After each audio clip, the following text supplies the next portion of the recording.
So this is part of the wiring loom from the car, and there is something that I want to find. There it is. There's something I want to find, and it's that. Now look at that. What is that thing? Well, we know they break on cars and you have to change them regularly, but that thing is basically called a relay. And its job is very simple, albeit it's mechanic. It is actually quite a simple thing that it does. Now, going inside its brains, you can see what it is. So here we have an electromagnetic coil, and inside that, well, you can't see it, there is a tiny weenie. Basically, it's a magnet.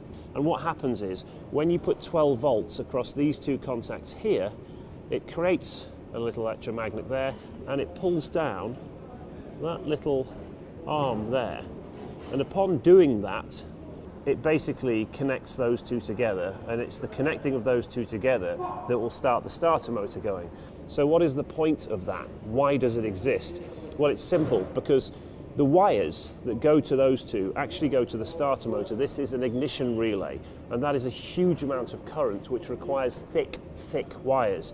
And if you imagine having to run wires the thickness of that up to where you put your key in on your car, there wouldn't be any room. So this little boy basically makes it possible to open and close huge heavy-duty circuits with a tiny weeny thin wire, which I've got here. And if you have a look, so imagine this is me turning the key on the car.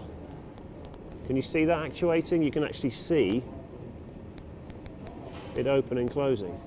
It's like you having a really long arm and managing to turn the light switch on in your house from sitting down on the couch. But if one of those breaks, then you can lose indicators, fuel pump, ignition, all sorts of things. And it really is a beautiful little piece of engineering contained in something no bigger than the size of your thumb. And if it wasn't for that particular thing there, cars frankly wouldn't be anything like they are today. They really would not have so many gadgets inside and on the dashboard.